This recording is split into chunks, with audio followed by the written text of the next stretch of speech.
J'ai choisi de regrouper des textes et des témoignages sur l'amour parce que je crois qu'il y a beaucoup de malentendus sur l'amour. D'abord, une trop grande idéalisation avec un ensemble comme ça de croyances autour de l'amour, et puis dans la réalité au quotidien, dans le vécu des hommes et des femmes d'aujourd'hui, c'est un paradoxe l'amour. C'est à la fois une des choses les plus recherchées, c'est-à-dire la capacité d'aimer et de recevoir également de l'amour, et certainement une des choses les plus maltraitées, un des phénomènes humains les plus maltraités.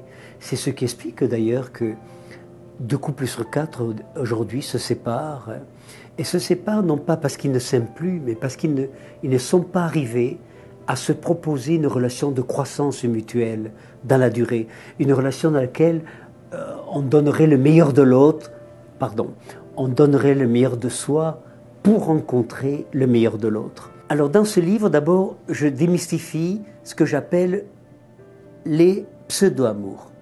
Qu'est-ce que c'est un pseudo-amour? C'est quand je dis à l'autre « je t'aime » et que ça veut dire « aime-moi ». Ça veut dire que je n'aime pas la personne, je mets du côté du cœur, voyez-vous, j'aime l'amour que cette personne a pour moi. C'est terrible ça, je suis dans un amour de consommation. 30% des couples, 30% des couples, il y en a un qui aime et l'autre qui se laisse aimer. Un autre pseudo-amour, c'est l'amour de déplacement, l'amour de compensation. J'attends de toi, ma chérie, que tu m'aimes comme ma mère aurait dû m'aimer, ou comme un précédent amour aurait dû m'aimer. Donc le bel amour qu'elle va me donner, je ne le reçois même pas.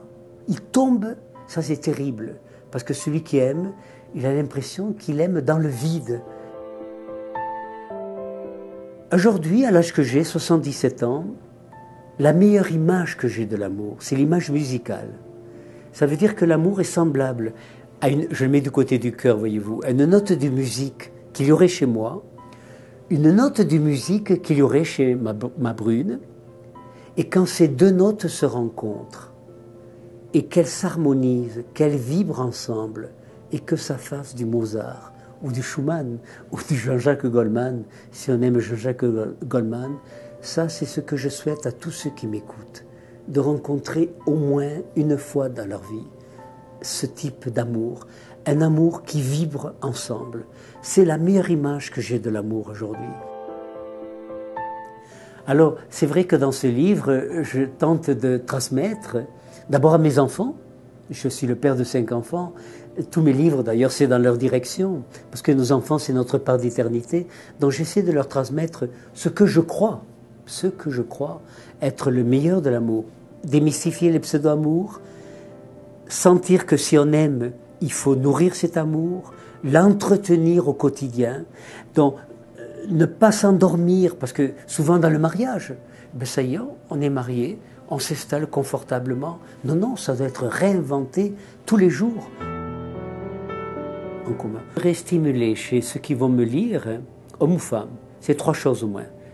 Apprendre à s'aimer, car si je ne m'aime pas, j'aurai du mal à aimer l'autre. Ça c'est le fondement, apprendre à s'aimer. Pas d'un amour narcissique, égocentrique, moi je suis le plus beau. Non, un amour de bienveillance, un amour de respect de soi-même, etc.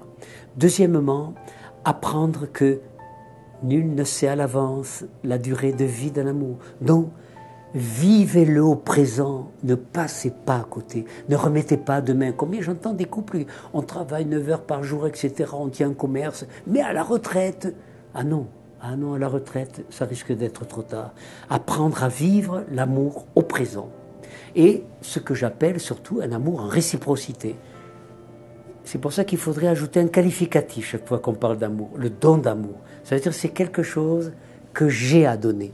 Est-ce qu'elle a quelque chose à me donner qui va se rencontrer? J'en ai parlé tout à l'heure. Et puis, la troisième chose, ce n'est pas l'amour qui maintient ensemble 2 êtres, c'est la qualité de la relation. Donc, et je m'adresse aux hommes parce que, attention, 73% des divorces sont demandés par les femmes. C'est les femmes qui font bouger la communication. Je vois mes 3 filles, par exemple, elles se sont toutes séparées à un moment donné, toutes.